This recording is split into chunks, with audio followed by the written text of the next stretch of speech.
Une exposition d'estampes françaises s'est déroulée au Centre culturel des arts à Wuhan. Une cinquantaine d'estampes françaises ont attiré beaucoup de visiteurs chinois et étrangers. Reportage. Le portrait de la reine Margot est une œuvre créée en 1827. À travers sa haute technique de gravure et son coloriage minutieux, on a pu admirer le style de vêtements des femmes et des enfants de la famille noble. Oui, c'est vrai que sont présentées ici de nombreuses œuvres d'époques différentes et je ne me rendais pas forcément compte de la diversité de la mode à travers les âges en France, notamment toutes les couleurs. En fait, à certaines époques, on voit des robes très colorées. Je ne m'attendais pas forcément à ça. Et je vois aussi qu'il y a beaucoup de tenues qui sont très modernes, pourtant qui datent de la fin du 19e siècle, mais qui pourraient très bien être encore aujourd'hui portées.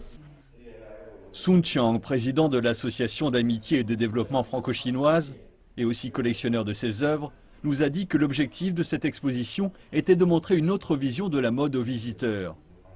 On croit toujours que les défilés et la semaine de la mode incarnent la mode. Mais en fait, la mode est une culture qui a une longue histoire. Les Chinois peuvent commencer à la connaître par la culture. Si l'on connaît l'évolution de la mode en Europe, on pourra mieux développer notre propre mode.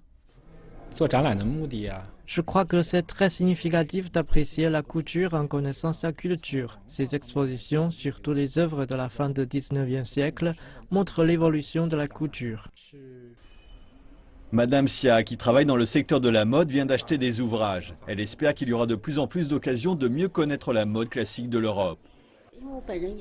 Je suis couturière. Cette exposition va beaucoup m'aider dans mon travail. Les œuvres sont délicates, tous les détails sont parfaits. Ces œuvres, couvrant les tenues de soirée, les vêtements d'enfants, les robes de mariée, les bijoux et les coiffures anciennes, depuis le XVIIe siècle jusqu'au début du XXe siècle, nous reproduisent les scènes de la vie de cette époque-là.